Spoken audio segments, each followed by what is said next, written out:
안녕하세요. 자신감 업 성공 스피치의 강의를 맡은 강민정 강사입니다. 자, 벌써 스피치란 단어를 사용하기만 해도요, 이렇게 듣기만 해도 가슴이 설레어서 콩당콩당 뛰시는 분들도 계실 텐데, 압박감과 두려움 때문에 마음이 쿵쾅쿵쾅 뛰시는 분들도 계실 거라는 생각이 듭니다. 자, 우리가 왜 이렇게 스피치란 단어 하나만으로 마음을 졸여야 할까요? 바로 이 시대가 스피치에 대한 역량을 많이 필요로 하는 시대이기 때문이 아닐까라는 생각이 듭니다.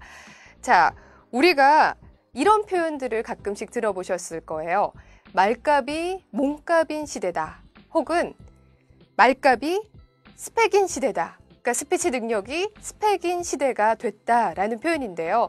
과연 우리가 살아오면서 정말로 그랬던 걸까 한번 돌이켜보면요. 우리가 대학에 들어갈 때 면접을 보죠. 그리고 취업 면접, 심지어 취업 스터디까지 합니다. 그래서 어찌했던 잘 들어갔어요, 회사에. 그치만 우리가 거기서 스피치 능력이 그치는가 했더니 웬 말이에요.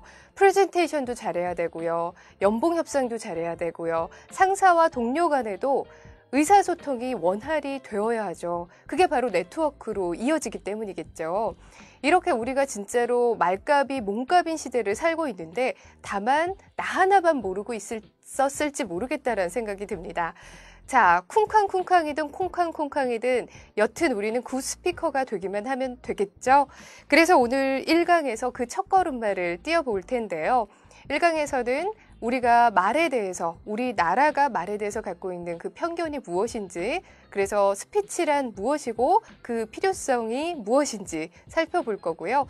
그거에 따른 우리의 목표가 어디까지 설정되어야 되는지 그 부분을 살펴보도록 하겠습니다.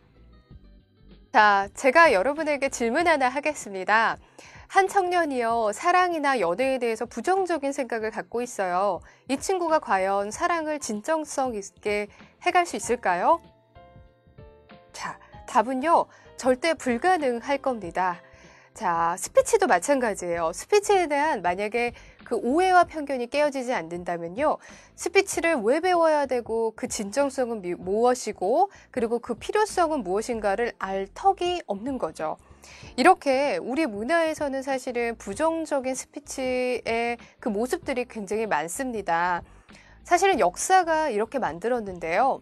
한자 같은 경우 우리는 우리어가 아니잖아요. 나를 표현하고 나 대한민국 한 사람을 표현해내거나 우리 문화로서 우리 문화인으로서 표현해내기에는 한계가 있었고요. 또한 양반이 우리를 지배하던 그런 시절이 있었기 때문에 이게 상하가 있었던 문화라 스피치 안에 평등함이 없어요. 양반의 지배를 위해서 아마 우리에게 언어를 가르쳐줬기 때문에요. 우리가 평등하게 누군가를 소통하고 너와 내가 다른 의견을 맞춰간다는 거에 익숙하지 않는 거죠. 자, 이럴 때면 그 문화가 여실하게 녹아있는 게 국회의 모습들을 보면 알 수 있을 텐데요. 다들 한숨들 나오실 거예요. 변화할 줄 알았는데 계속 변화되지 않고 있거든요. 자, 우리는 민주주의 살기 때문에요. 나와 감독님이 의견이 다를 수 있어요. 나와 내 남자친구가 의견이 다를 수 있고요. 여당과 야당의 의견이 달라야만 합니다. 왜? 다른 의견 속에서요, 더 좋은 협상안이 나오게 되어 있거든요. 그런데 우리의 국회에서는 다르다는 이유로 대화를 하는 게 아니고요, 멱살을 잡죠. 그쵸? 다른 부분들을 인정하고요, 거기에서 더 좋은 협상안을 낸다는 게 스피치의 과정들이에요. 근데 스피치에 대한 필요성도 잘 모르고 말만 하면 번지르르 하고 말은 믿을 게 못 되고 말을 잘하면 장사꾼이고 이런 표현들 때문에 말로서 스피치로서 풀어가는 그 마음가짐 자체가 되지 않는 거죠. 그래서 오늘 이 시간 스피치에 대한 첫걸음은요. 이런 문화 속의 오해와 편견들을 없애신 후에요. 그 말에 대한 평등함을 인식하시고 그 다음에 신뢰성과 필요성을 인식하시는 것부터 시작이 될 거라고 말씀드리고 싶어요. 네, 저희가 사회문화적인 편견 속에서 어떤 말들이 그 스피치의 부정적인 느낌을 전달을 했는가 구체적으로 한번 살펴보도록 할게요. 여러분 이런 얘기들 가끔 하시거나 들으시죠? 아이고, 말만 번지르르 해가지고 혹은 침묵이 금인 거 몰라? 꼭 넌 말 많이 하면 실수하더라. 아유, 하여간 정치인들 말은 믿을 게 못 돼. 다들 동감하시죠? 이 많은 센텐스 안에는 우리가 스피치의 능력이 굉장히 부정적으로 평가되고 있다는 것을 알 수가 있을 겁니다. 또한 제가 여러분한테 질문을 좀 할게요. 직장 내에서요, 내가 과연 소통을 잘 하고 있는가를 살피는 문장인데요. 내가 이 말을 했거나 혹은 들었을 것 같은 느낌이 있으신 분들은 반성하시면 될 것 같아요. 자, 볼게요. 나는 분명 알아듣게 얘기했는데 왜 내 말처럼 안 되고 있지? 이분이 과연 남이 알아듣게 얘기한 게 맞을까요? 아닐 거라는 생각이 듭니다. 그리고 상사한테는 원래 업무 보고만 하는 거 아니야?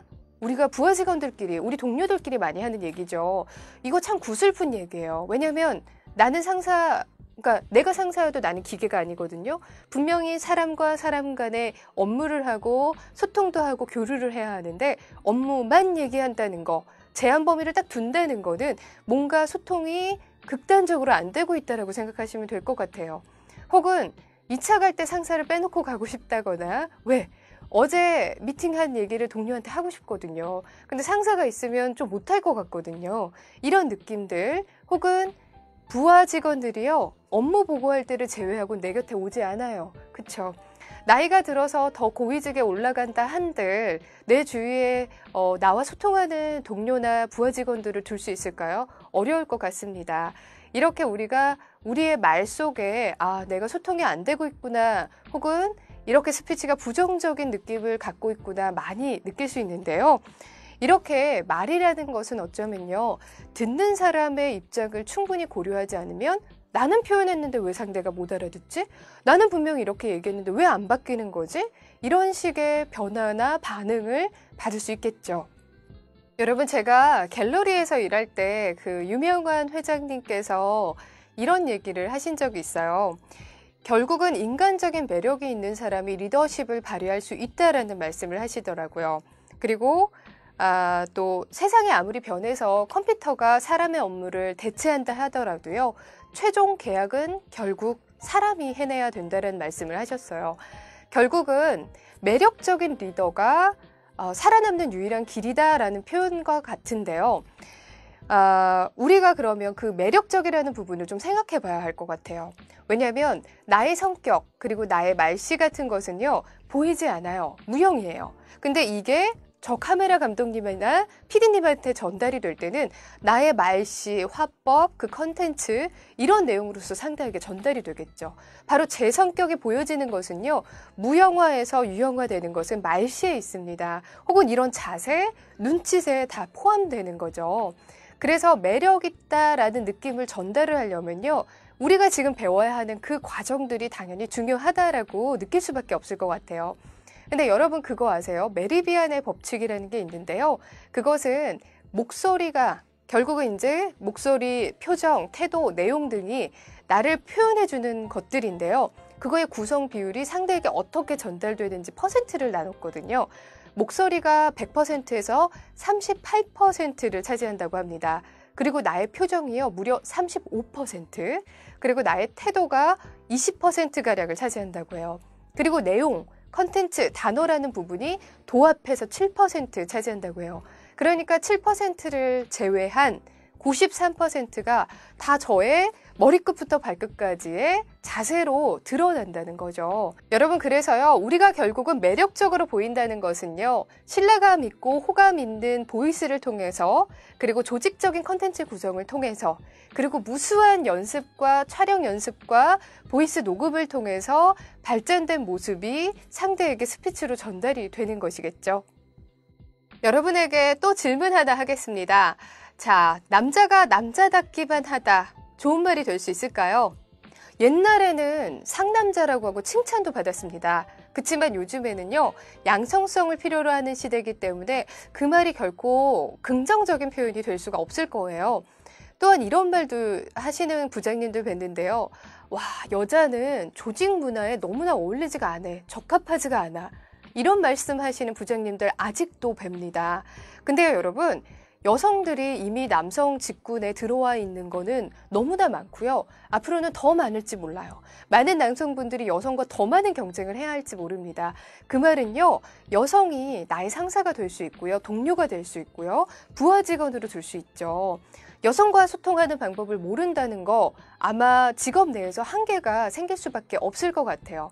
이런 양성성 시대, 그 다음에 다형성 시대도 있죠. 우리가 외국 문화, 단지 나는 한국인이고 저 사람도 똑같은 한국인이에요. 그렇지만 그 사람의 유학 경험이나 이민 생활을 보면 그 사람은 겉만 한국인이지 실제적으로 외국인일 수 있어요. 그러면 나랑 문화가 안 맞아. 나랑 의견이 달라. 그러면 얘기 안 하고 살 수 있는 건 아니잖아요. 그러니까 우리가 동료들도 이제는 글로벌 시대라서 외국인을 줄 수도 있고 모양은 한국인이지만 실제로 이민 세대 동료들, 유학 세대 동료들과 마주해서 더 좋은 기회관을 내야 될지도 모른다는 거죠. 이렇게 다양성, 양성성이 너무나 필요로 하는 시대이고요. 그리고 여러분 우스갯소리지만 이 말씀 들어보셨을 거예요. 박사가 박사답기만 하면요, 박사밖에 못한다라는 말이 있어요. 와, 우리에게 왜 이렇게 많은 걸 바래? 라고 얘기하겠지만요. 이 박사가 만약에 네트워킹을 확장시키거나 스피치나 마케팅 같은 장점을 가질 수 있다면요, 이분은 연구소장까지 갈 수 있다라고 얘기들 하죠. 이 우스갯소리 가운데는 스피치에 대한 필요성이 느껴지고요. 또한 부담감까지 느껴집니다. 그래서 여러분한테 당부드리고 싶은 그 한마디가 있다면요, 바로 무엇이냐면요. 자, 어디 나가셔서 내가 말재주가 없어서요 라고 내가 위안받고 싶은 말은 이제 더 이상 하지 않으셨으면 하는 바람이 있습니다. 저 강민정 강사가 한마디 드리자면요. 우리가 세상 변화만 탓할 게 아니라 스스로 프로다운 능력을 업그레이드 했으면 하는 생각이 있고요. 그리고 유연성 있게 이 변화되는 세상을 즐겨보시는 게 좋을 거란 생각이 듭니다. 자, 이쯤에서요, 강의 마무리할게요. 우리가 이제 앞으로 남은 커리어에서 무엇을 배우고 구체적으로 어떻게 스피치를 잘 배워야 갈지 목차를 확인하면서 다음에 목표를 좀 세워보도록 하겠습니다. 자, 오늘은요, 스피치에 대해서 스피치란, 그 다음에 스피치 속에 우리가 갖고 있는 오해 편견들을 배웠고요. 두 번째 시간에서는 무대 공포감이란, 그리고 자가진단법에서 설명을 좀 드릴게요. 세 번째 시간에서는 무대 공포감 극복하기, 그 해결법에 대해서 얘기할 거고요. 4회차부터가 실습 부분이죠. 4회, 5회, 6회, 7회차를 진행하면서 발성이나 발음, 컨텐츠 구성법, 그 다음에 8회, 9회, 10회차를 진행하면서 제스처나 프레젠테이션 방법 등에 대해서 짚어가면서 저희들이 숙련공이 될 수 있도록 연습해 보도록 할게요. 여러분, 우리가 명연설가 하면 오바마를 많이들 들어요. 그 이유가 그 제스처에는요, 겸손함만 있는 것이 아니라 당당함이 묻어 있습니다. 또한 컨텐츠 구성에는 상대가 듣고자 하는 말을 담고 있어요.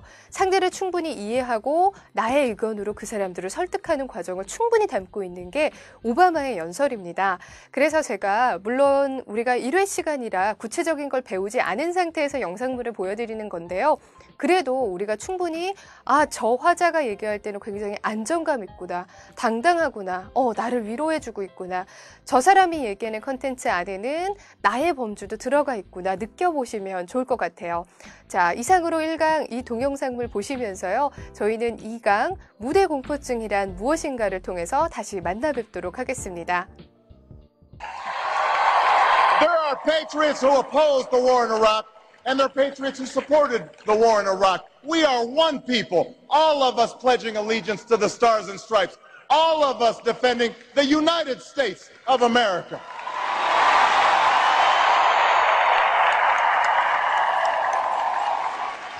There is not a liberal America and a conservative America. There is the United States of America.